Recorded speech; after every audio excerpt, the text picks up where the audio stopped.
Ate,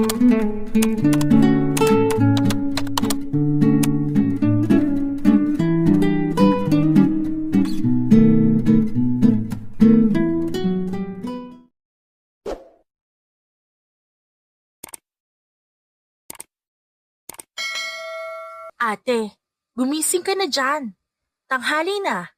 Baka malate ka pa sa pag-apply mo sa kumpanya ni Dean Lucas Montenegro. Sige ka. Napabalikwas ng bangon si Catherine nang marinig ang sinabi ng kapatid na si Richie. Hinaway niya ang kurtinang nakaharang sa pagitan ng kanilang higaan. Naniningkit na napatingin siya sa orasan ng kanilang silid. Nang makitang mag-aalas 7 na ng umaga, dali-dali siyang napabangon. Inayos niya ang sando na suot, pati ang buhok na kasinggulo ng pugad ng ibon. Nakita niya nakabihis na ang kapatid niya at handa nang pumasok sa eskwela. Oo nga pala, nakalimutan niyang first day of school ngayon ng mga bata. Bukod kay Richie, meron pa siyang 2 kapatid na lalaki. 4 silang bunga ng pagmamahala ng kanilang mga magulang. Hindi pa man siya nakakatayo ng kama, may kumatok na sa pinto ng kanilang silid.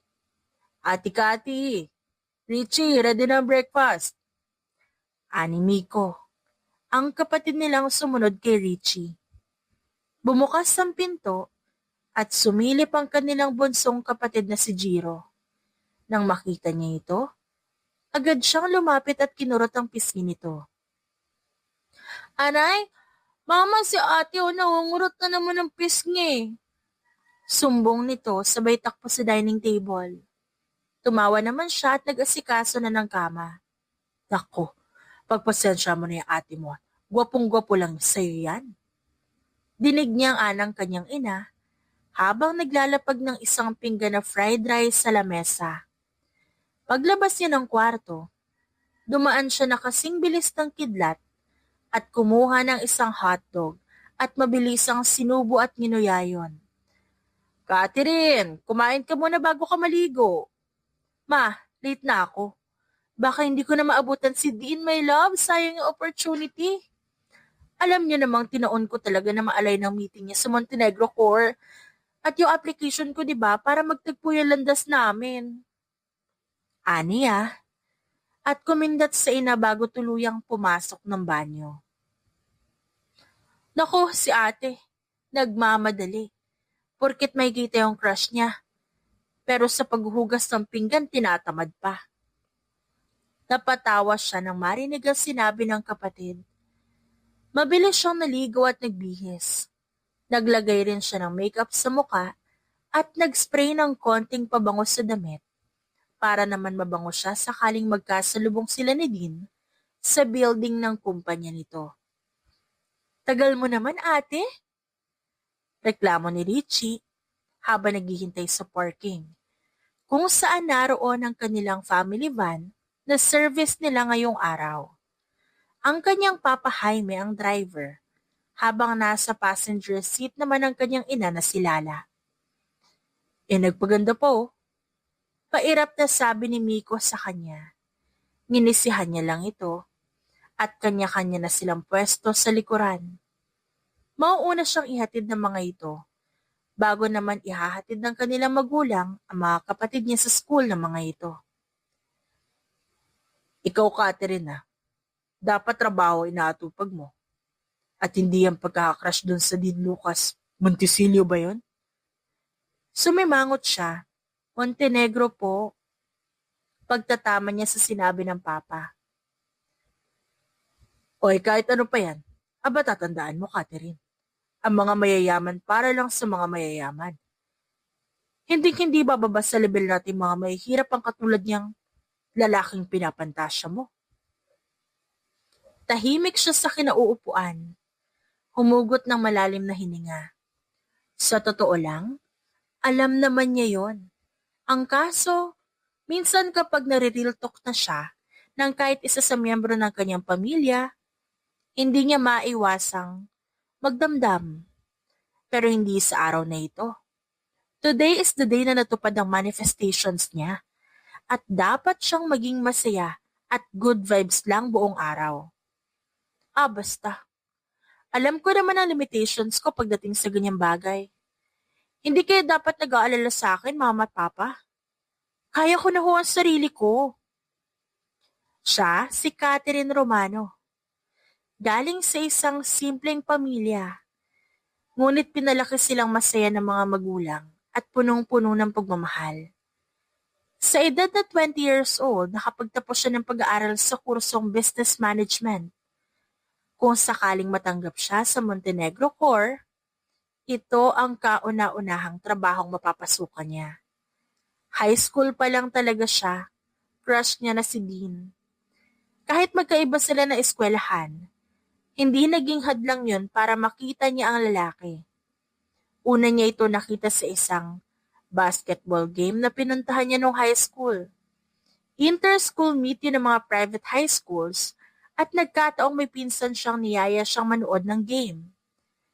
Unang beses na tumama ang mga mata niya sa gwapong mukha ni Dean, pakiramdam niya, pinana na ni Cupido ang puso niya. Ni minsan, hindi nawala ang pagkakagusto niya dito. Kapag may pagkakataon siyang makita ito, kinukuha niya talaga ang oportunidad na binibigay sa kanya. Kulang na lang, maging stalker siya ng lalaki. Matatawag nga siyang silent fan, kahit hindi naman ito artista. Lahat ng mga lumalabas na balita tungkol sa lalaki, alam niya, wala ni isang detalye ang makakalampas sa kanya pagdating sa isang Dean Lucas Montenegro.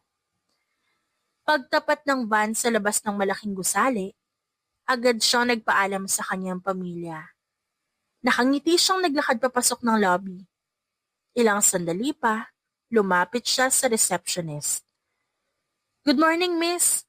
Tanong ko lang po kung saan yung pila para sa application na secretary dito sa Montenegro Corps. Kumunot ang noon ng receptionist.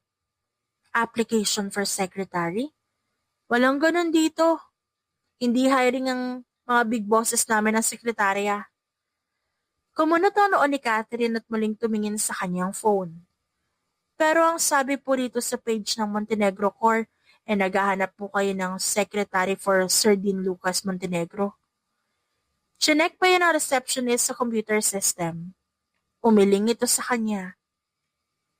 Hindi po secretary ang hinahanap dito, miss, kundi yaya. Yaya? Naguguluhan niyang tanong sa babaeng kaharap. Opo, yaya. Para po sa anak ni Sir Dean. Halos malaglag ang panga niya sa narinig. Pumikit siya at umiling. Hindi matanggap ng kanyang sistema ang sinabi ng babae. Nabibingi ba siya? Hindi ba siya nakapaglinis ng tenga? Teka, si Sir Dean may anak na? Nakangiti itong tumango. Yes, meron. Anyway, kung gusto mo mag-apply, sa 15th floor ang application nito. Nagpasalamat siya sa babae at pagkatapos, dahan-dahan siyang nagtungo sa sofa at dahan-dahan ding napaupo roon. Ang plano niya, mag-apply bilang sekretarya. Hindi naman niya inasahan na may malalaman siyang ganito kalaking detalye patungkol sa pribadong buhay ng lalaking hinahangaan niya. Napasa po siya ng palad sa kanyang pisngi. For the first time in history ng kanyang pagkakagusto kay Dean, isang malaking balita ang hindi niya alam. Nangangalawang na ba ang investigation skill niya? Sandali siyang nag-isip kung mag-a-apply pa ba siya. Ngunit dahil kinain siya ng kuryosidad, nagdesisyon siyang mag-apply bilang yaya ng kung sino mang tinutukoy na anak nito. Buo ang loob niyang nagtungo sa elevator at sumakay doon.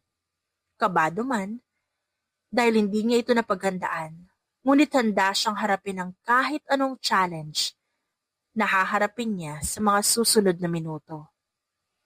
Pagdating sa 15th floor, nakita niya ang isang pila roon ng mga kababaihan. Hindi naman ganun kadami. Kung susumahin, mga nasa 7 lang ang nasa labas. May isang babaeng lumapit sa kanya. Nakasuot ito ng formal attire at may suot na ID. Yes, for application din ba kayo ng yaya?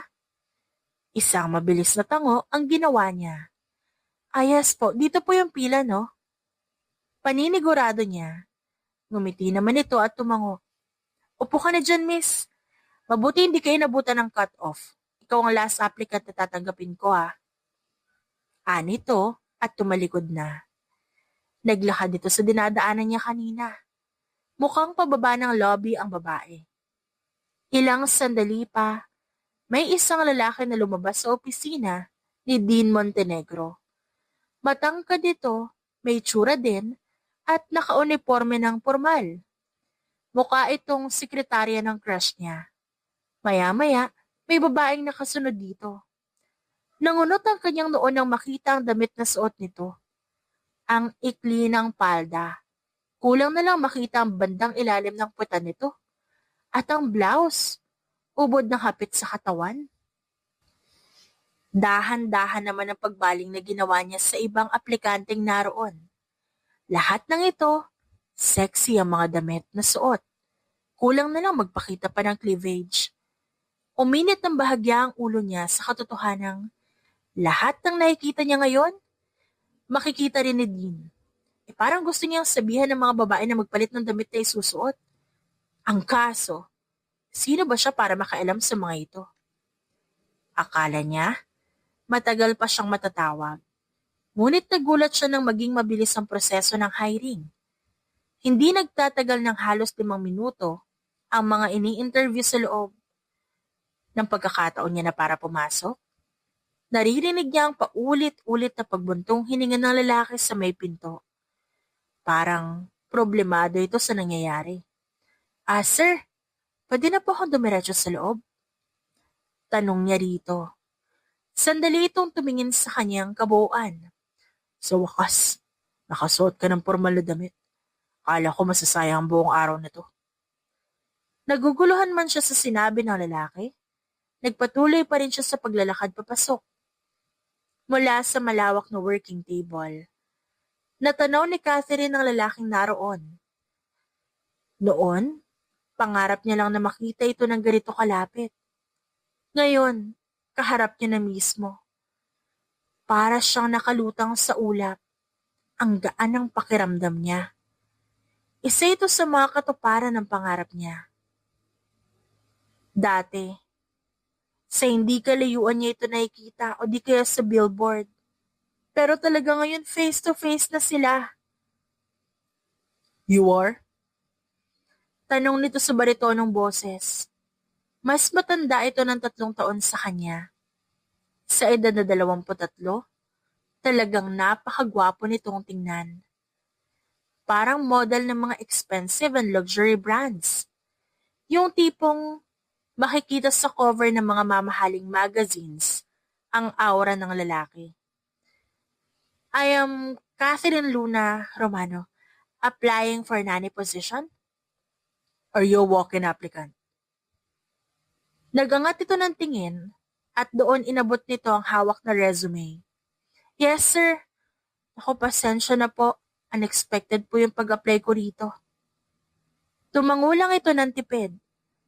At maya-maya, nagangat ito ng isang kilay. Are you sure mag-apply ka bilang yaya? You're a graduate of business management. Hindi ba masasayang ang pinag-aralan mo?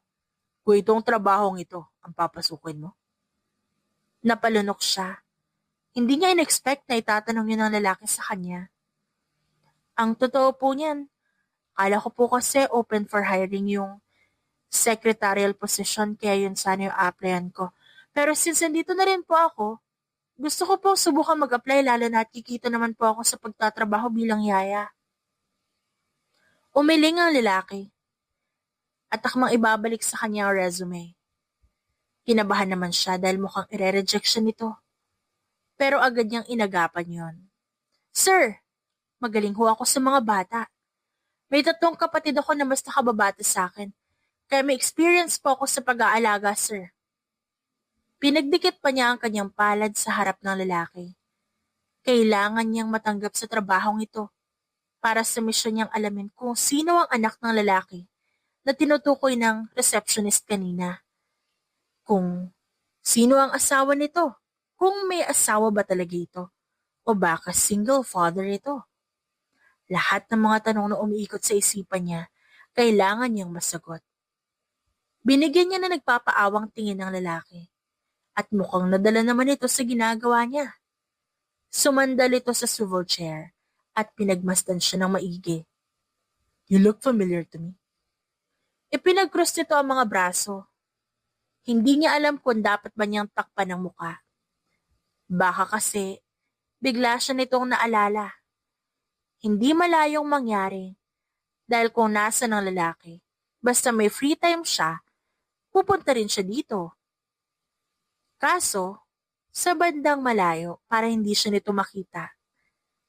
At hindi nito malaman na sumusunod siya. Umiwas siya ng tingin sa lalaki at napahagat labi. Do I know you? Tumingin siya sa lalaki at dahan-dahang umiling. Hindi ho. Ngayon ko lang po kayo nakita, sir. Gusto niyang sampalin ang sarili. Dinig na dinig niya ang defensive tone sa pagsagot dito. Naningkit ang mga mata ni Dean at mas inalala kung saan niya nakita ang babae noon. Sigurado siyang nakita niya na ito noon, hindi niya lang maalala kung saan. Are you sure you want this job? Kaya mo ba i-sacrifice ang freedom mo for this job? This is a very important role to do. You will have to attend to my daughter. She's 3 years old. Kailangan niya na maingat na yaya at maalaga. Dapat mabait. Hindi mainitin ang ulo at may mahabang pasensya. Napaisip si Catherine. Nagawa niya ng alagaan ng mga kapatid noon. Basic na lang sa kanya ang ganong trabaho. Pero syempre maninibago pa rin siya sa una. Kaya ko po, sir. Umayos ito ng upo at inilapit nito ang mukha sa kanya. Halos hindi makahinga si Catherine. Mabuti na lang at may nakaharang na lamesa sa kanilang dalawa. Kitang-kita niya ang hazel brown eyes ng lalaki at ang light freckles sa mukha nito. Pigil na pigil ang kilig niya sa mga oras na yun. Kulang na lang hindi na siya huminga. Sige, I'll give you a chance. Tignan natin kung magugustuhan ka ng anak ko. If she ends up liking you as her yaya, then tatanggapin kita. Napalunok siya na makitang gumalaw ang Adam's apple nito. Ngumiti siya na matamis sa lalaki. Thank you for the opportunity, Sir Dean. Kumunot ang noon nito. You know me. Agad niyang tinuro ang desk nameplate. Ito pa pangalan niya to, di ba? Sir? Aniya at alanganing ngumiti sa lalaki. Humugot ng malalim na hininga si Dean at napailing. May I remind you that if you get hired, stay in yaya ka. That means you will live with me and my daughter. Nagulat siya sa sinabi nito. Sir, stay in ho.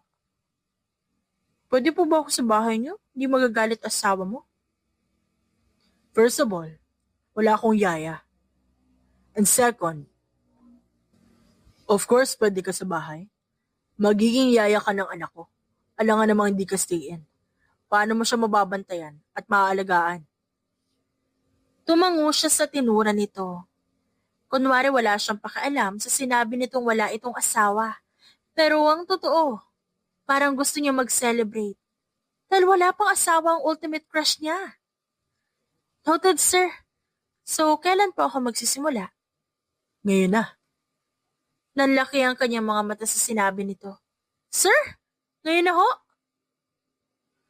Pinagtaasan naman siya nito ng kilay. Oh, bakit ayaw mo? Pilit siyang umiti at walang nagawa kundi umayon dito. Bibitawan pa ba niya ang oportunidad na ito? Malamang hindi na. Nagpaalam naman si Dean sa sekretarya nito na aalis muna sila at uuwi ng bahay nito.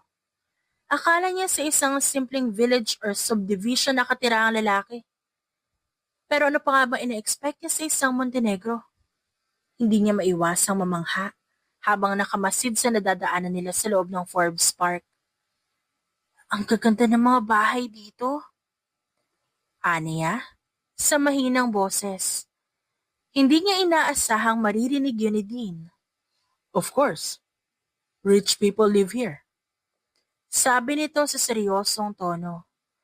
Tumango-tango siya.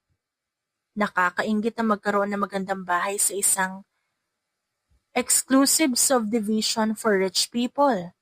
Gayunpaman, hindi naman pinangarap ni Catherine na mapabilang sa isang mayamang pamilya. Naniniwala kasi siya na kapag mayaman ang isang tao, mas maraming kailangang asikasuhin, mas maraming responsibilidad, mas maraming kailangang pagtuunan ng pansin. Huminto ang sasakyan sa labas ng isang magandang bahay. Merong second floor yon. Mula sa taas, nakita niya isang babaeng nakauniforme at ang maliit na bata na hawak nito sa kamay. Nawala agad ang dalawa sa terasa ng second floor. At ilang sandali nasa baba na ang mga ito. Mabilis bumaba si Dean at sinalubong ang bata ng mahigpit na yakap. Tuwang-tuwa naman ang bata nang makita ang ama nito. Sumunod na rin siyang bumaba ng sasakyan. Nag-aalangan pa siyang lumapit sa mga ito at tipid na ngumiti sa kanya ang katulong na nakaalalay sa bata kanina. Pumasok sila sa loob at doon na siya pinakilala ni Dean sa anak nito. Tahimik lang siyang nakaupo sa sofa at ang batang kanina kapit na kapit sa damit ni Dean. Ngayon naman pinaglalaroan na ang dulo ng suot niyang long sleeves. Hi baby, what's your name? Mahinang tanong niya. Walang ibang tao sa sala, kundi silang dalawa lang. Nagpaalam kasi si Dean na aakyat muna ng home office nito at may kukunin. Nagangat ng tingin ng bata at ngumiti sa kanya. Lumabas ang ngipin nitong medyo hiwa-hiwalay. Ayos ah, maganda ka pero naka one seat apart yung ngipin mo. Aniya sa bata na humagikgik naman. Tit, apart? Anito at tinuro ang sariling bibig. Natawa si Catherine sa reaksyon ng bata at tumango. Ibig sabihin, hiwa-hiwalay. Yumuko siya upang pantayan nito. Pero wala kang dapat ipag-alala. Kasi paglaki mo, sure ako ipapabraces ka ng daddy mo. Nang makita niyang pawis ang bata, dahil sa kalikutan nito, kumuha siya ng tissue sa box na nakalagay sa ibabaw ng glass table. Come here, pupunasan kita ng pawis. Ani niya sa bata. Lumapit naman ito. Binuhat niya ito at kinalong sa kanyang hita. Ang bango mo. Sana kapag lumaki ka, hindi ka mag-amoy maasim ha. Nakangiting pinunasan niya ang pawisan nitong likod. Mukhang natuwa naman ang bata sa kanya at hindi na umalis sa tabi niya. Seems like she likes you, Catherine. Napaayos siya ng upo. Nang marinig ang boses ni Dean sa likuran. Tipid siyang umiti.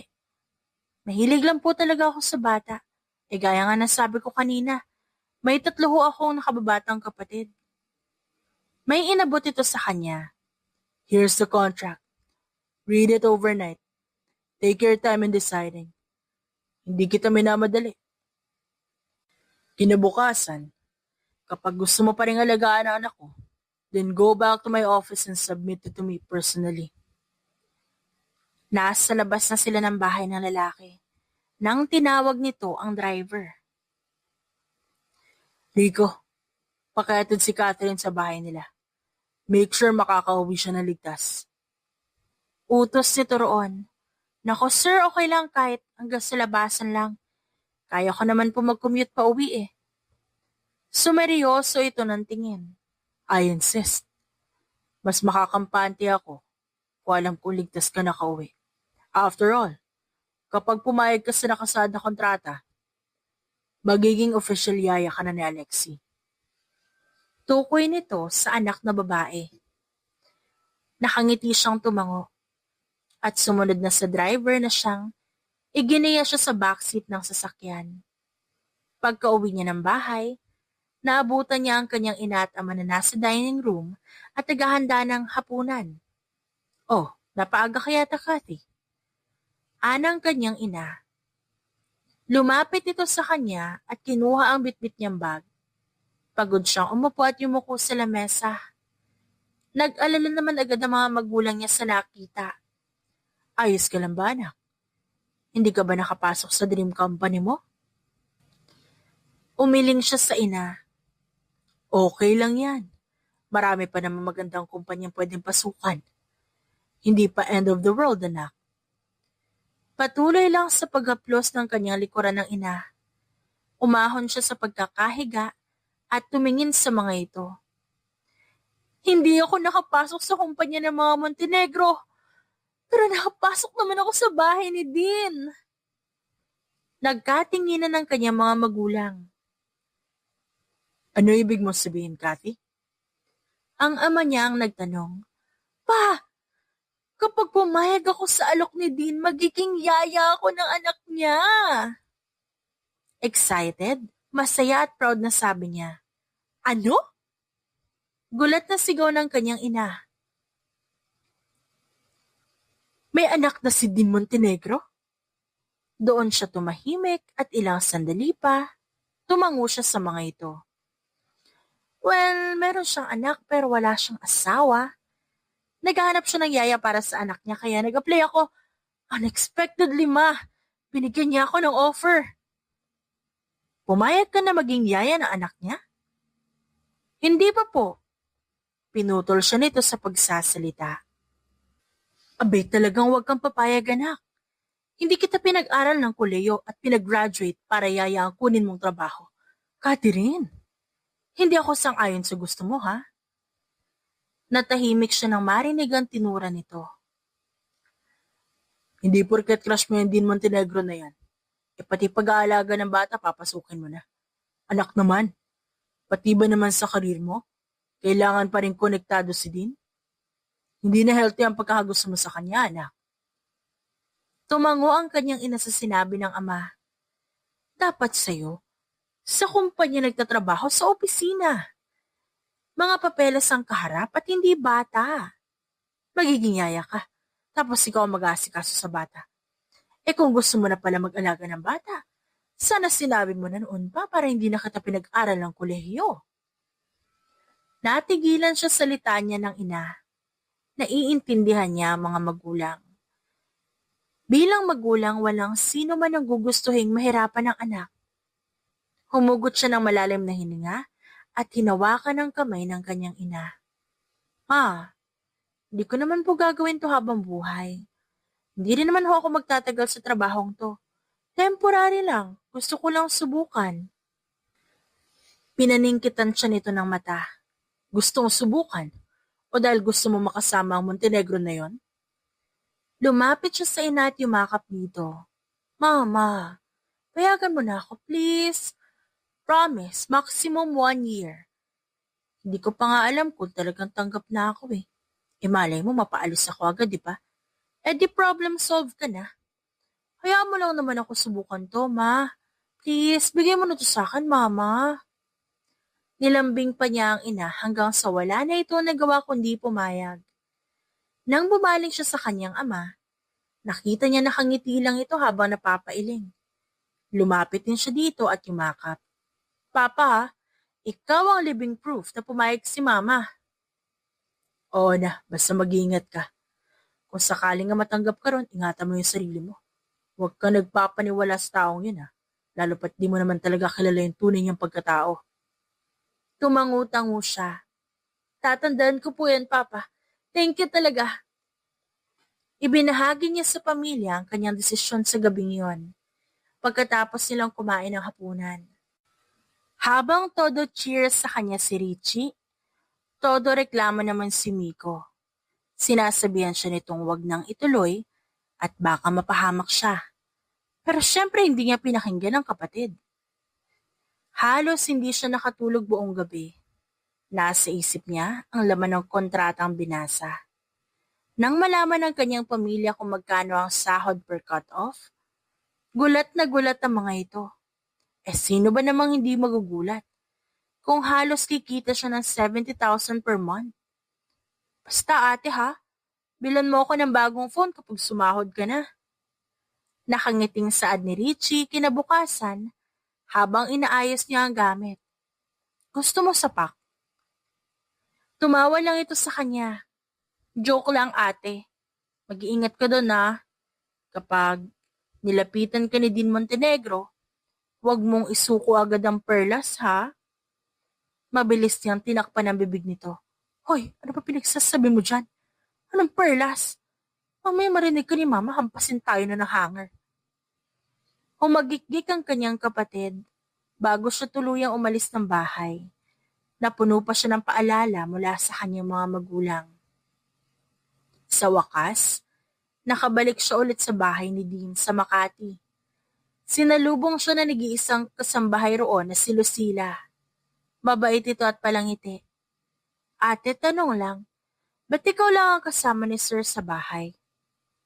Ngumiti ito at sandali siyang pinaupo sa isang upuan sa dining area habang pinagtitimpla siya nito ng kape. Hindi naman talaga ako dito nagtatrabaho. Dati ako naninilbihan sa bahay ng kanyang magulang. Kaso, mula na mamatay si Ma'am Via at Sir Anton. Napunta sa pangangalaga niya si Alexi. Siya na ang tumayong ama sa pamangkin niya. Nasagot ang ilang katanungan sa isip ni Catherine. Ibig sabihin, hindi talaga anak ni Dean ang bata, kundi pamangkin. Inako lamang nito ang responsibilidad upang maalagaan ang maayos ang bata. Ganun ho ba? Bakit sa Sir Dean na nag-asikaso sa bata? Hindi ba kaya ng mga magulang nila na alagaan si Alexi? Kasi, di ba, bata pa si Sir Dean, binata, marami pang gustong gawin sa buhay. Umiling si Lucila. Saka inilapag ang kape sa mesa. Hindi kaya makita ng mga magulang nila ang bata. Kasi naaalala lang nila Madam at Senyor ang pagkamatay ng kanilang nag-iisang anak na babae. Nalungkot siya sa nalaman. Nilingon niya ang bata sa sala. Tanaw naman nila ito mula sa dining. Kasalukuyan itong nanonood ng educational video. Nalulungkot siya para kay Alexi. Nawala na nga ito ng mga magulang. Hindi pa ito gustong makita ng lolo at lola nito. Kaya nga nung napunta sa pangangalaga ni Sir Dean ng bata, kinuha niya na rin ako sa mansyon upang may kaagapay siya kay Alexi. Humugot ng malalim na hininga si Catherine. Nakakapagod siguro yung pag-aasikaso, no? Kaya siguro naganap siya ng yaya ng bata. Hindi bale ate. Ngayon nandito na ako, may katulong ka na sa lahat ng gawain dito sa bahay. Tumawa ng mahina ang ginang at bumalik na ng sala. Mabilis lumipas ang maraming araw. Madali sila nagkasundo ni Alexi. Minsan pa nga, sa silid na siya ng bata natutulog. Dahil ayaw siya nitong paalisin sa tabi. Isang gabi, napansin niya ang pagbukas ng pinto ng silid ng bata. Mula roon, dumungaw si Dean.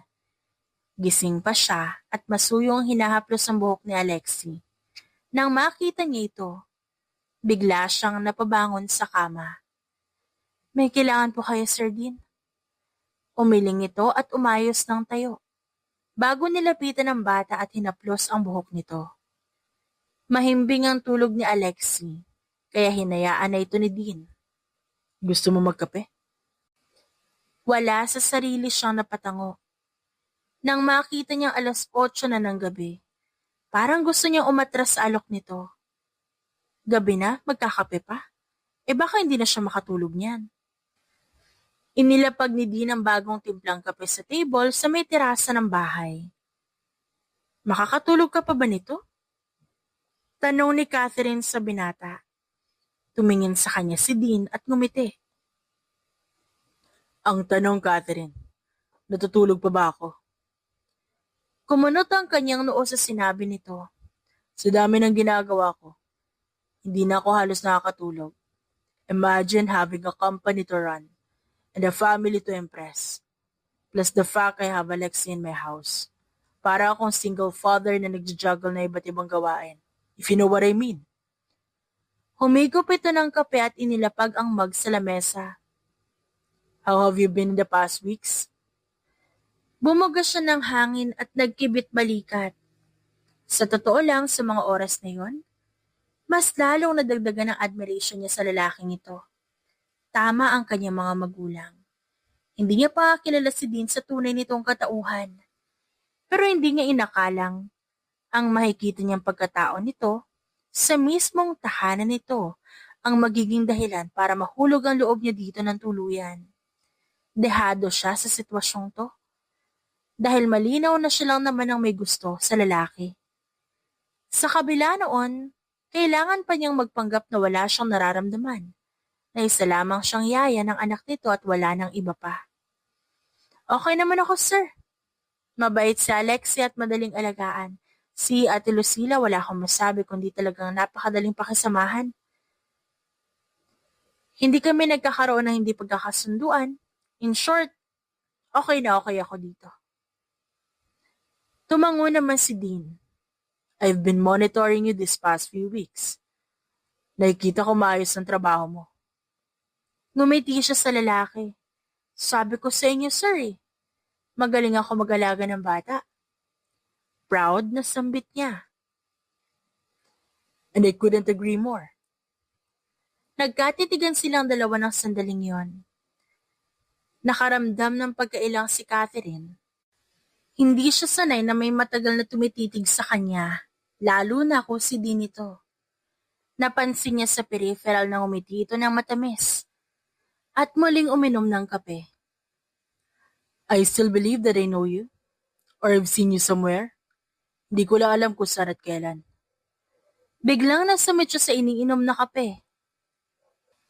Mabilis niyang binaba ang mug na to. Si Dean naman nagmamadaling kumuha ng tissue at inabot sa kanya yon. Thank you. Aniya at tarantang nagpunas ng bibig. Okay ka lang? Ha? Oo. Pilit siyang umiti at hindi na muling tumingin sa lalaki. Ilang araw ang lumipas. Habang nasa garden si Catherine at Alexi, narinig niyang merong nag-doorbell. Agad siyang tumayo at nagtungo sa may gate upang tingnan kung sinong naroon.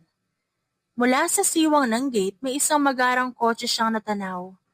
Nang muling tumunog ang doorbell, nakita niya ang isang matandang ginang na nakasuot na magarang damit ang nasa labas. Nang tignan niya itong maigi, nakilala niya sa wakas ang taong nasa labas. Si Martha Isabella Montenegro, ang ina ng kanyang boss. Agad niyang binuksan ang gate. Walang salitang naglakad papasok ang ginang. Ngumiti siya rito. Pinagmasdan siya mula ulo hanggang paa. Pinagtaasan pa siya nito ng kilay at sa itsura nito, para siya nitong hinuhusgahan sa isipan. Who are you? Di kita kilala, ba't ka nandito? Alam niya kung gaano ka-strikta ang ginang. Isang rason kung ba't di pa nag-aasawa ang ibang anak nito. Dahil mahigpit ito sa pagpili ng mamanugangin. Ang tanging sumuway lang dito ay ang bunsong anak na babae na si Aviana na siyang ina ni Alexi. Umayos siya ng tayo at ngumiti ng tipid. Ako po si Catherine Luna Romano. Yaya po ni Alexi. Magandang araw ho, madam. Nagsalubong ang kilay nito. Yaya ka ng batang yan? Tukoy nito sa batang lumapit sa kanya ngayon. Hinawakan niya ang kamay ni Alexi. Ang bata naman, biglang nagtago sa kanyang likuran. Mukhang natakot ito sa aura ng sarili nitong lola. At sinong nag-hire sa'yo? Si Sir Dean po. Sinikap ni Catherine na hindi siya mautal o magpakita ng takot dito. Ayaw niyang lamunin siya na nakakatakot itong aura. Inirapan siya nito at naglakad ng muli. Lucila. Anito habang papasok sa loob. Nakita niya ang mabilis na kilos ng kasama niya sa bahay. Para bang bigla itong natarantas sa pagdating ng dati nitong amo. Nagdalawang isip naman siya kung anong gagawin. Sa bandang huli, nagdesisyon siyang pumasok na sila sa loob. Papaliguan niya na si Alexi para makapag-siesta na ito. Pagpasok nila sa sala, nakasalubong nila ang ginang. What are you doing here? Tanong nito na siyang dahilan para magtaka siya. Pumasok na po kami kasi papaliguan ko na si Alexi ngayon. Pinagmasdan nito ang batang hawak niya ngayon. Kita sa mata ng matanda ang galit at sama ng loob sa bata. Umalis na kayo. I hate to see that kid. May kung anong kumurot sa puso ni Catherine. Gusto niyang sumagot at ipagtanggol ang bata, pero wala siyang karapatan. Yaya lang siya ni Alexi. Niyaya niya ang bata sa taas. Agad siya nitong tiningnan. Ngumiti ang bata. Tinapik niya ang pisngi nito at agad niya itong inasikaso. Pagkatapos maligo, binihisan at sinuklayan niya ang buhok nito. Kukuha ako ng tubig sa ibaba, sasama ka ba? Tanong ni Catherine sa bata. Tumango ito at pabilis kumapit sa kanya. Sabay sila nitong bumaba ng hagdan at naabutan nila ang matanda na may mga sinasabi kay Lucila. Sa naririnig ni Catherine, tila pinagagalitan nito ng ginang. You know what? Hindi ko maintindihan niya si Dean. Ang sabi ko, dapat ibinigay na lang sa bahay ang punan ng batang yan. Pero look what he did. Dinala niya dito. Inako niyang kanya. E di magiging sagabal ang batang yan sa nais namin mangyari para sa kanya. Dapat ngayon ay naasikaso niya ng engagement with Kiana. But the Veles declined the merging dahil ayaw nilang may sabit si Dean. May kung ano umasbong na galit sa puso ni Catherine nang marinig ang sinabi ng ginang. Kaya imbis na kumuha ng tubig, tumalikod na lang sila ng bata.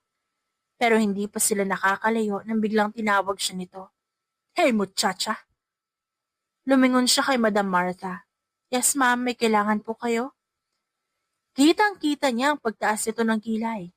Are you listening to what we are talking? Hindi po. Kukuha po sana kami ng tubig. Pero mukhang may pinag-uusapan po kay Ate Lucila kaya alis na kami. Naglakad ito habang nakakrus ang braso sa harapan ng dibdib. Alam mo, ayoko sa'yo. Anang ginang sa kanya ng derechahan. Ngumiti lang siya dito. Okay lang ho. Hindi niyo naman po kailangan magustuhan ako. Hindi naman ho ako sa inyo nagtatrabaho.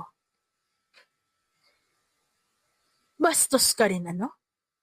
Napahawak sa dibdib ang matanda. Tila hindi nito inaasahan na sasagot siya ng ganoon. Hindi naman ho. Pinagtatanggol ko lang yung sarili ko. Kayo ho, binubuli niyo ba ako? Mas lalong nanlaki ang mata ng ginang. Napangangapay ito. Madam, ayoko ho sana makaalam kasi wala akong karapatan. Pero sasabihin ko po sa inyo, matanda na ho kayo pero pumapatol pa kayo sa bata. Kung ako ang gaganyanin niyo, matitiis ko pa. Pero yung marinig kong pinagpaplanuhan niyo kung paano iiwan si Alexis sa bahay ampunan, nakakasakit po kayo ng puso. Kayo ho ba? Meron pa kayong puso? Kasi parang wala eh. Apo niyo po si Alexi para lang po ipaalala ko sa inyo. Hindi siya tuta na basta itatapon sa kung saang bahay ampunan dahil ang galit kayo sa kanya. How dare you say that to me? Ako ho? Wala ho akong karapatan. Pero just in case na hindi nyo alam, ako ang nagbibigay ng pag-aalaga na kayo dapat ang gumagawa. Binabayaran ka ng anak ko. Alam ko po yun. Pero hindi po ba kayo nahihiya na kailangan maglustay ng pera ni Sir Dean para lang maalagaan ng bata? Mahal ko po yung trabaho ko at mahal ko si Alexi. Napalapit na sa akin ang batang ito.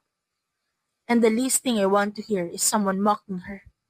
Pasalamat ho kayo, hindi pa siya nakakaintindi, Madam Martha. Pero lumilipas ang panahon. Tatanda rin si Alexi. Kaya mag-iingat ho kayo sa mga sinasabi niyo, Madam. You're fired! Sigaw nito sa nanggagaliiting boses.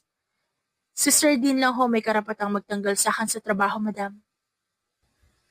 Pinilit ni Catherine na maging composed.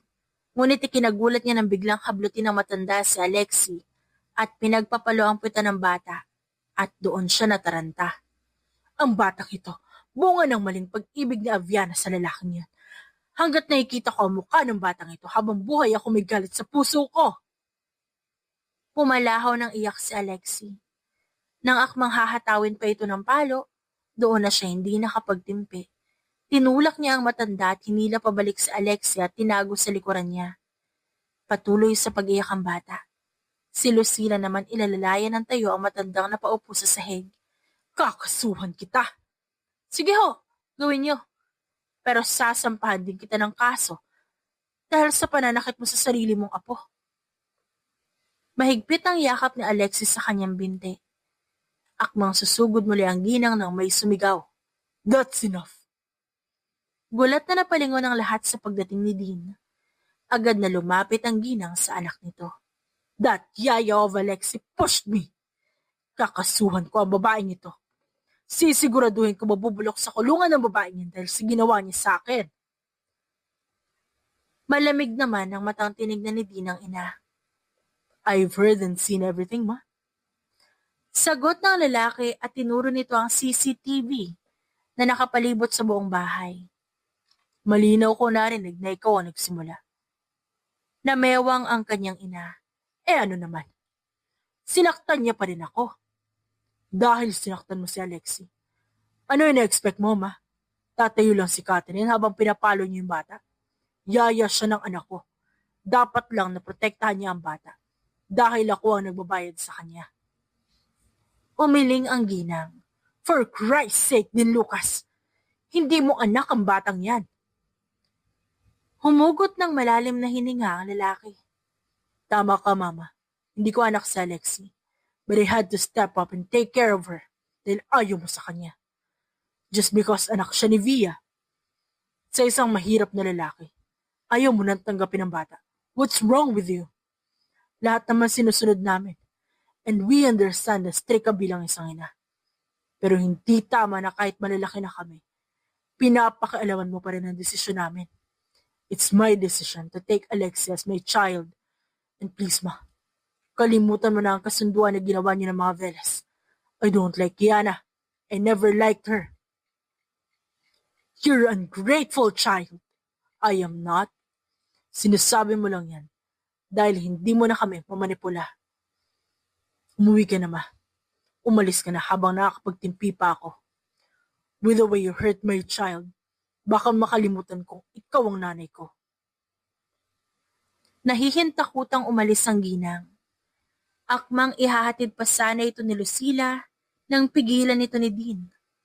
You are no longer working to her, Lucila. Oras na para sa akin maibigay ang loyalty mo and not to my abusive mother. Binalingan ni Dean ang tingin na babae. Are we clear? Tumango naman si Lucila bago ito bumalik ng kusina. Dala-dala ang batang, si Alexi. Si Catherine naman naghahabol pa rin ng hininga. Nang balingan siya ni Dean, napatigil ang lalaki at napatingin sa kanyang muka. You're crying. Ha? Mabilis niyang hinaplos ang pisngi. Hindi niya namalayang tumulo ang kanyang luha. Sorry, sir. Nanatiling nakatitig sa kanya ang lalaki. Ilang sandali pa, bumuntong hininga ito. Why did you do that? Kasi po hindi ko kaya makitang sinasaktan niya si Alexi. Sorry, sir, ha. Alam ko naman pong mama niyo siya. Makapangyarihan, mapera at higit sa lahat. Kayang-kaya niyang gawin yung banta niyang kakasuhan ako. Pero kung mauulit man yung nangyari, pipiliin ko pa rin ipagtanggol si Alexi at wala na ho akong pakialam. Namayani ang katahimikan sa pagitan nilang dalawa hanggang sa magsalita si Dean. You did what you had to do. I see that. And you did a good job, Catherine. Ikaw ang unang tao na siyang hindi natakot ay ipagtanggol si Alexi. Lumunok siya. Ang totoo, natakot siya at nabigla. Pero hindi para sa kanyang sarili, kundi para sa bata. Sa mga oras na yon, dalangin niya na sana hindi matandaan ni Alexi ang pangyayaring ito. Sana mawala na lang sa memorya ng bata ang naranasan nito mula sa mismong kadugo nito. Pasensya na ulit, sir. Lumapit ito sa kanya at hinawakan siya sa kanang balikat. Nothing to be sorry for, Catherine. Sige na, punta mo na si Alexi at baka hinahanap ka na nun. Tumango naman siya sa lalaki at mabilis kinuha ang bata kay Lucila. Grabe naman yung matandang yan, ate. Dinaig niya pa yung evil stepmother sa mga soap opera na pinapanood ko sa TV, ah. Inis na reklamo ni Richie. Nasa sala sila ngayon at nagmemerienda. Sabado at walang pasok ang mga kapatid niya. Samantala ang kanilang mga magulang nasa palengke. Namimili ng stocks para sa ref. Wala siyang plano ikwento ang nangyari pero hindi niya namalaya ng sarili na nagraranta sa mga kapatid habang abala sa paggawa mga ito ng mga assignments. Di ba kasi, sabi ko sa'yo wag mo nang pasukin yung trabahong yan, ate. Tigas kasi ng ulo mo. Binalingan niya si Miko na nasa tabi niya sa bandang kaliwa ng sofa. Ikaw talaga, kahit kailan napakakontrabida mo. Aba kung di dahil sa trabaho kong yun, hindi ko na fully paid yung tuition niyo. Nako ate, pagpasensyahan mo na yan si Miko. Kaya lang yan nagkakaganyan kasi nagsiselo siya. Kung paano mo asikasuhin yung bata, yung Alexi ba yun? Syempre ikaw ang nag-alaga sa aming tatlo nun. Baka ang gusto nito si Miko, siya lang ang baby boy mo. Mapang-asar na sabi ni Richie. Nilamo ko si Miko ang papel at binato sa kapatid. Kita mo, defensive. Tumatawang saad ni Richie dito. Nagpatuloy ang kanilang asaran. Natutuwa siya sa mga inaasal ng kanyang kapatid. Alam niyang darating ang panahon na tatanda ang mga ito. At hindi na siya kakailanganin pa bilang ate. Kaya ngayon pa lang sinusulit niya na ang pagkakataong magkakasama sila. Sa bahay na nila siya nagkapunan. Bandang 7:00 ng gabi, umuwi siya sa bahay ni Dean sa Makati. Nasa gate pa lang siya, nakita niya na agad ang nakaupong lalaki sa may terasa sa first floor. Nagkakape ito at sa postura, mukhang may hinihintay. Nang makita siya nito, agad siyang umayos ng upo. Sir Dean, magandang gabi po. Catherine, kala ko bukas ka pa uuwi. Baka po kasi hanapin ako ni Alexi. Don't worry about it. Day off ko naman today and tomorrow. Kaya ko asikasuhin dito si Alexi. Tumigil ito sandali at tila nag-iisip ng susunod na sasabihin. Catherine, I am planning to have a one-day beach vacation in Batangas. I want you to come with us. Tayong apat nila Lucila at Alexi. Talaga ho? Naku, matutuwa po niyan si Alexi, sir. Kailan po ba? Tomorrow, maaga tayong aalis. By 3 a.m., we should be driving to Batangas para hindi maipit sa traffic at maaga tayong makarating doon. Nakaramdam ng excitement si Catherine. Ito ang kauna-unahang pagkakataon na makakalabas siya ng Metro Manila bilang yaya ni Alexi. Nagmadali siyang tumayo ngunit napahinturin agad na makitang kumilos si Dean upang patigilin siya. Where are you going? Sa kwarto po ni Alexi. Mag-aasikaso ng gamit niya para bukas. Napangiti naman si Dean at dahan-dahang tumango. Nang makaalis ang babae, nanatiling nakatitig lang si Dean sa papalayong figura nito. He couldn't help himself but admire this ever-familiar woman. Magmula sa pagkakaroon nito ng one-of-a-kind optimism hanggang sa pag-aalaga nito kay Alexi, sa unang pagkakataon, inaamin ni Dean sa sarili na nagkakagusto na siya sa babaeng ito. 6 months might be so early para i-judge ang pagkatao ng dalaga. Pero alam niyang meron itong mabuting puso. Sa buong buhay niya, ngayon lang siya tumingin ng may halong paghanga sa isang babae. Who are you really, Catherine? Mahinang bulong niya sa hangin. He knows her. Deep inside him, he knows her. Maaga silang nakarating sa Batangas. Wala pang 7:00, nasa isang private resort na sila na pagmamay-ari ng isa sa mga kaibigan ni Dean. They're on the VIP list. Inasikaso silang maigi ng mga staff. Mas pinili ni Dean ang pinakadulong cabin. May 3 cabin available. Isa para sa kanya, isa kay Lucila at isa para kay Dean. Si Alexi naman panay ang reklamo nito. Pareho kasing gustong makasama ng bata ang dalawa. Nagmamaktol at pinipilit silang sa iisang cabin na lang silang tatlo. At sa bandang huli, sumuko na sina Dean at Catherine. Nanalo ang bata sa hiling nito. Pasensya ka na ha, naabala ka patuloy namin dito. Ani Catherine, habang inaayos ang mga damit nila sa maliit na cabinet. Sila lang ni Dean ang nasa loob ng kwarto ngayon. Dahil niyaya ni Alexis si Lucila na pumunta ng dalampasigan. Mangunguha raw na seashells sa mga ito. That's okay, di naman kayo abala. Nakangiting sagot ni Dean habang nakaharap sa laptop. Umikot naman si Catherine upang asikasuhin naman ang damit ng lalaki. Ang kaso, hindi niya nakita ang extension wire na pinagkakabitan ng charger ng laptop nito. Sa hindi sinasadyang pagkakataon, nadapa siya at sumubsob ng direkta sa dibdib ng lalaki. Sobrang lakas ng kabog ng kanyang dibdib. Hindi niya maintindihan kung anong katangahan ang bumalot sa kanyang sistema at hindi man lang niya nakita ang wire na daraanan niya. Mabilis namang inilapag ng lalaki ang laptop nito sa gilid ng kama upang maalalayan siya. Okay ka lang ba? Nag-aalalang tanong ng lalaki. Nagangat siya ng tingin dito at sumalubong ang maamong mukha ng binata. Kumabog ang kanyang dibdib. Nang bumaba ang tingin niya sa ilong at labi nito, mas lalo siyang nahirapang huminga. Noon pangarap niya lang na mapalapit dito. Pero ngayong nagkatotoo na lahat ng manifestations niya, pakiramdam niya gusto niya pang mag-manifest ng isa pa. Sana maranasan niyang mahalikan ito. Yumuko siya, sinaway ang sarili sa kung ano-anong naiisip.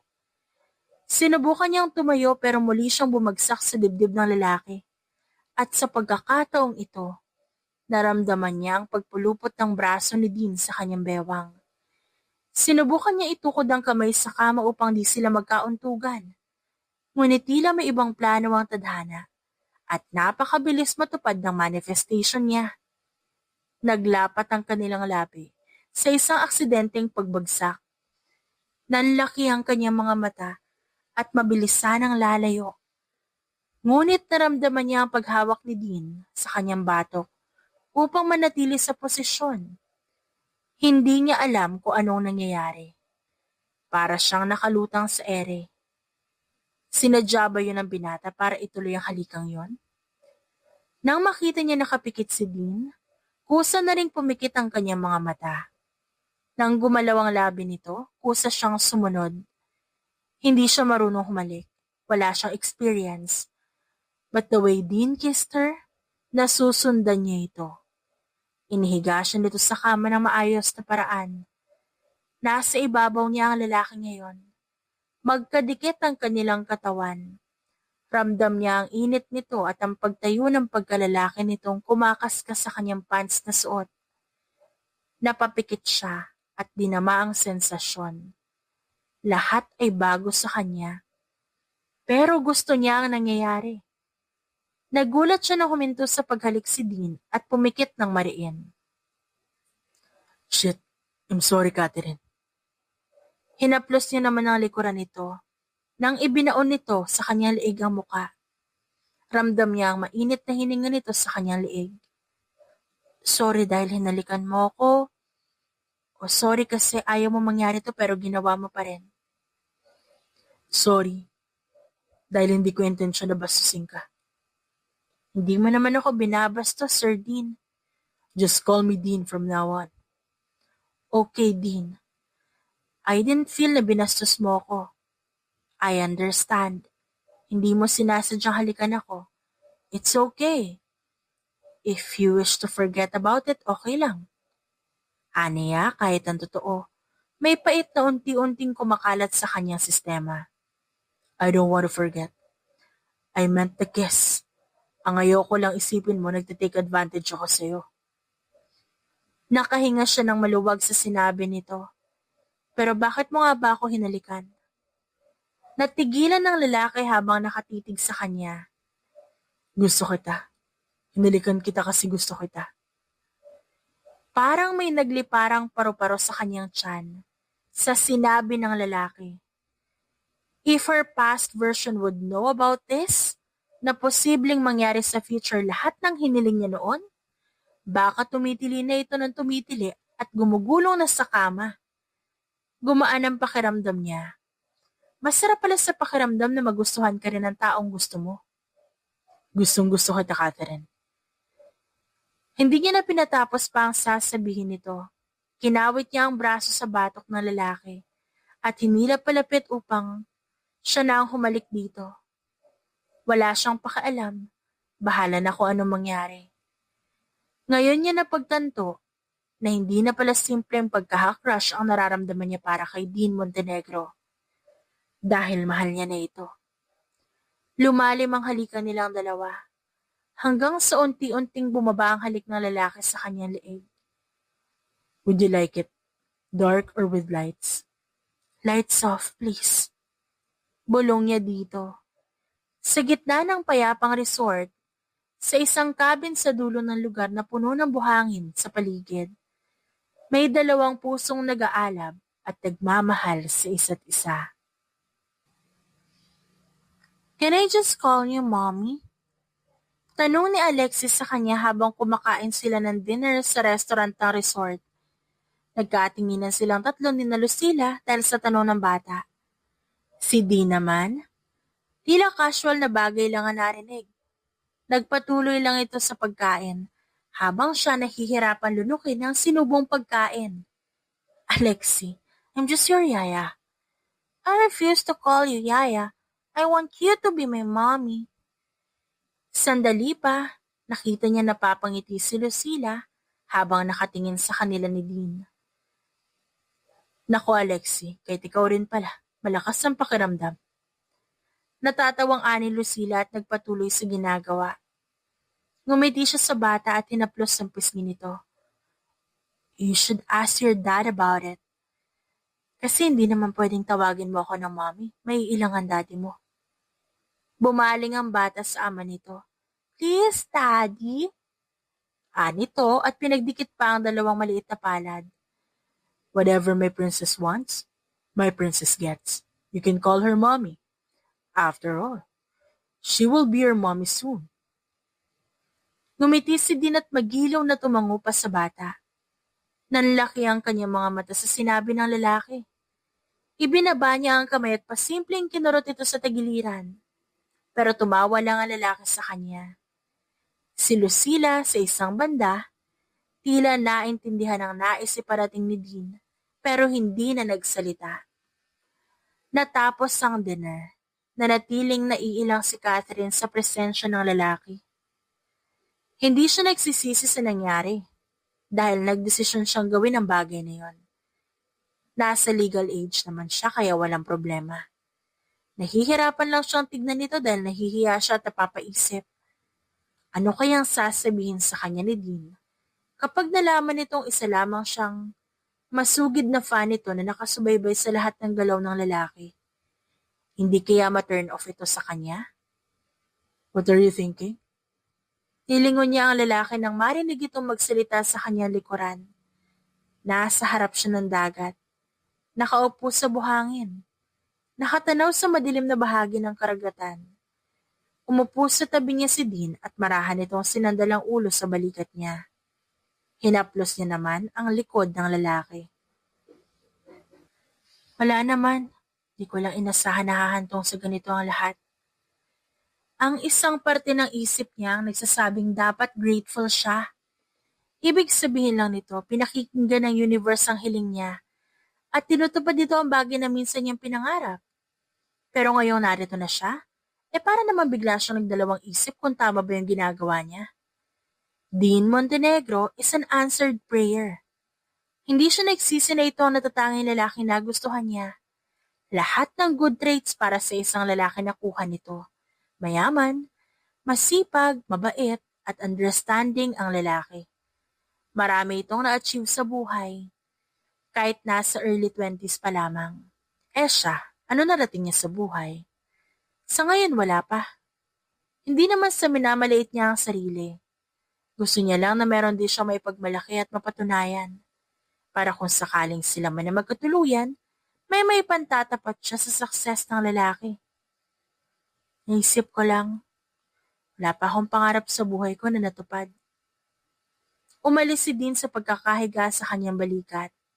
What's your greatest dream, Catherine? Ang mapagtapos ko ng pag-aaral sina Richie at Miko.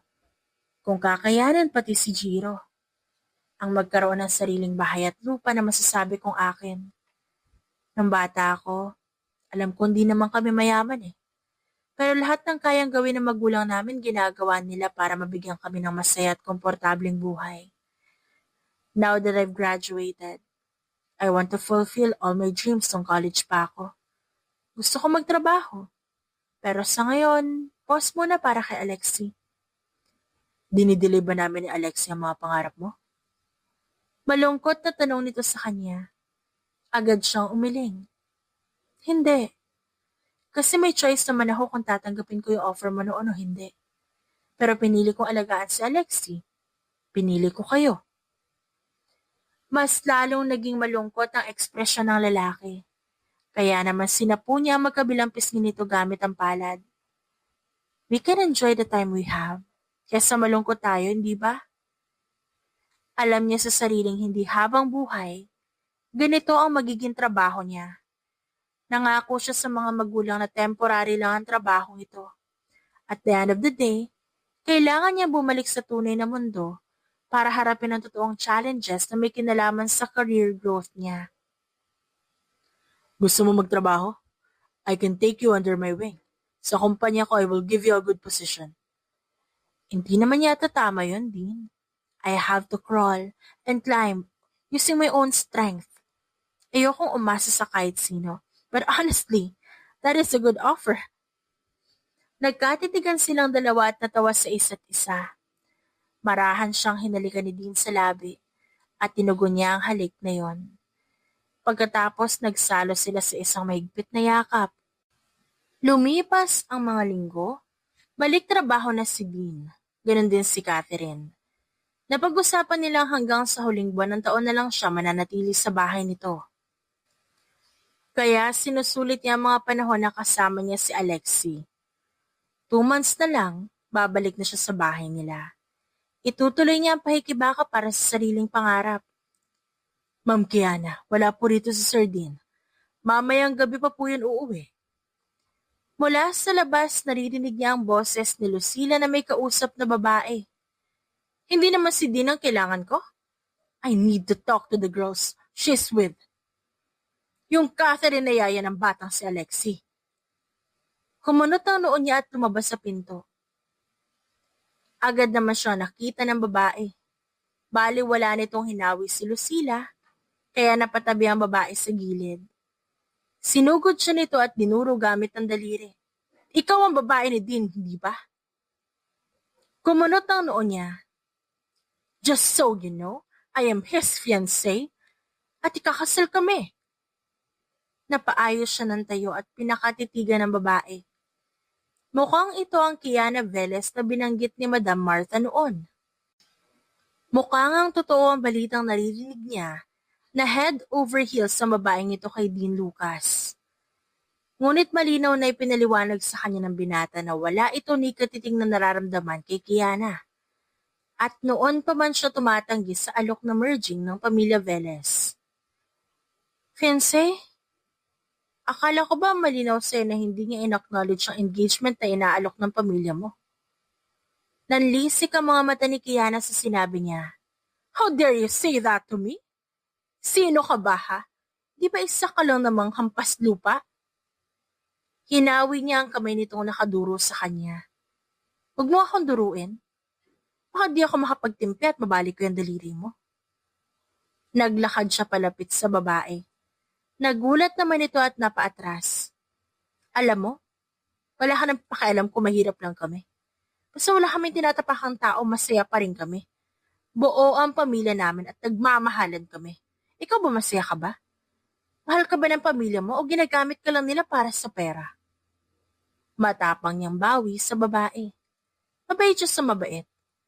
Pero kung meron siyang ayaw na ginagawa sa kanya, yung minamaliit at pinagsasalitaan siya na masama, mabait man siyang tingnan pero nananapak siya ng tao kapag sumobra na ito. I hate you? Tingin mo gusto kita? Ano nangyayari dito? Hindi inaasahan ni Catherine na uuwi ang lalaki. Napatingin siya sa wristwatch na suot. Nakitang alauna pa lang ng hapon. Dapat nasa opisina pa ito. Dean, it's been a while. I've been contacting you. Biglang naging malumanay ang boses ni Kiana at lumapit pa sa lalaki. Why do you think I don't reply to your messages, Kiana? Kumunot ang noon ng babae at napahawak sa dibdib. It's because I have no interest in you. Tsaka pwede ba? Hindi ito bahay ni Mommy para pumasok ka ng basta-basta. Do this again, ipapaban ko ang pangalan mo rito. Para hindi ka na makapasok kahit kailan. Alanganing ngumiti si Kiana. You wouldn't do that, Dean. Baka nakakalimutan mo kung sino kausap mo. Oh, I know you. You were Kiana Velez. At never in my whole existence, I accepted the engagement you've been offering me in 5 years. Kiana, you're pretty. There will be someone who would love to be with you. Hindi ako yun. I'm in love with Catherine, and she's the one for me. Enough of this. Huwag mo na ulit ipapahiya ang sarili mo. And know your worth. Bumaling ng tingin si Dean kay Lucila at sumenyas na escort palabas si Kiana sa property nito. Habang si Catherine, nakatayo lang doon at laglagang pa nga nakamasid kay Dean. With the way Dean confessed about his feelings, gusto niyang maiyak. Ang lalaking mahal niya, mahal din siya. Bumaling sa kanya si Dean at walang ano-ano niyakap niya ito. Walang luhang bumagsak sa kanyang mga mata. Natawa lang siya habang yakap ito. What she feels is pure happiness. Why? What's wrong? I love you too. Hindi ako nagkamali na ikaw lang ang tao na gustuhan ko sa buong buhay ko. What do you mean? Hindi mo ba talaga ako naaalala? If not, then I'm going to introduce myself to you. I'm Catherine Luna, Romano. Your number one and will always be a fan of yours. Kunot noo pa ring nakatingin sa kanya ang lalaki.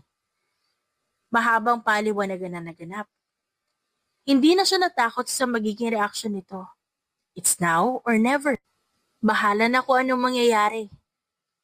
Basta sasabihin niya ang importanteng bagay na yon kay Dean. So you're saying you've been there all along? I'm always with you, Dean. My family knows about you and they know as well kung paano ko kayo pinili ni Alexi at pinaglaban para lang makasama ko kayo. Napansin niya ang pagkinang sa mga mata ng lalaki. Na tila pa pinipigilan nito ang luha sa mga mata. Bumaling ito sa kanya at yumakap. Can I join you? Nakangiting tanong ni Alexi na hindi nila napansing lumapit sa kanila. Of course. Ani din at nagsalo silang tatlo sa isang mahigpit na yakap. Hinalikan nito ang kanilang noo ni Alexi. You are my family. Madamdaming bulong ni Dean sa kanya.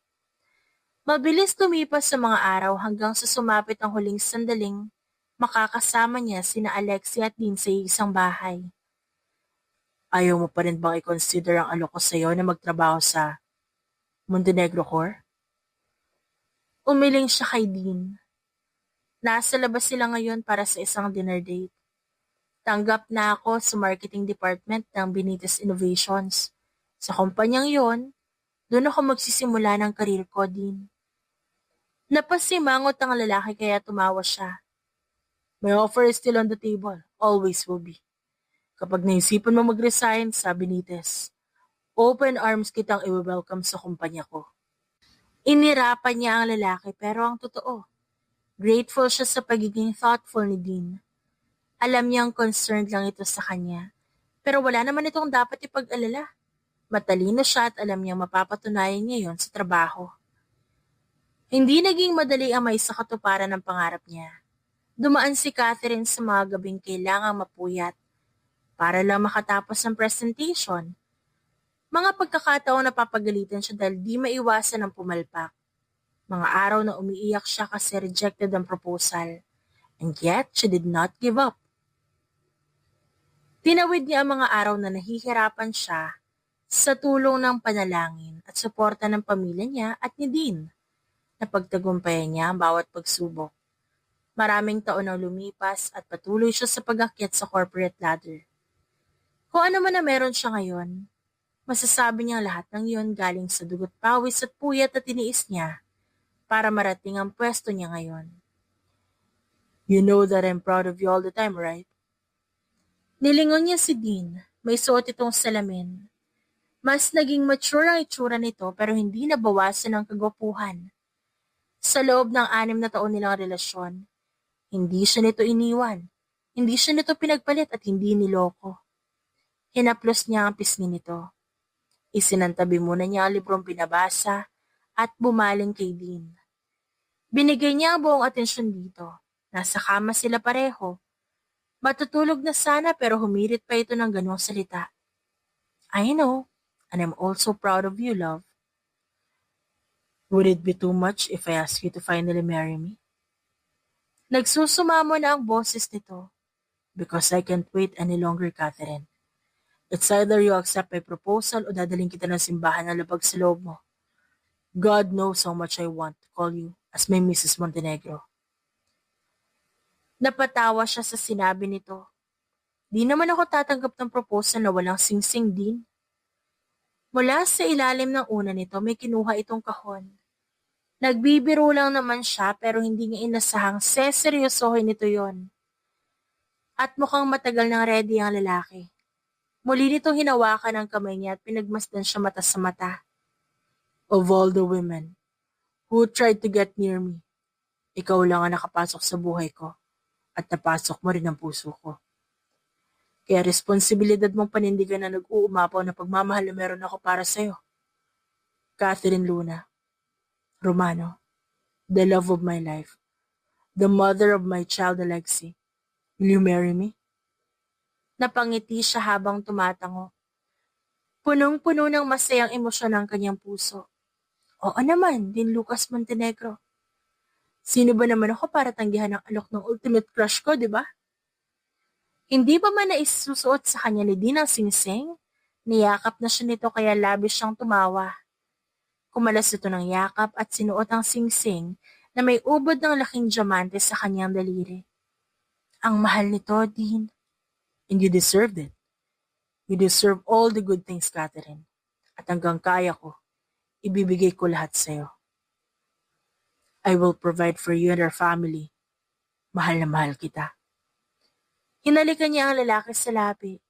Pinagdikit niya ang kanilang noo. This is her answered prayer. Nasa panig niya ang universe. At kahit kailan hindi siya nito pinabayaan. I love you more and more. Bulong niya kay Dean. Walang pinagsisisihan si Catherine sa lahat na naging desisyon niya. It only led her to a good place, to a good man, to a family she never expected to have. She is indeed blessed, at wala na siyang mahihiling pa. The end. If you like the story, please like and subscribe for more wonderful stories. Paalam!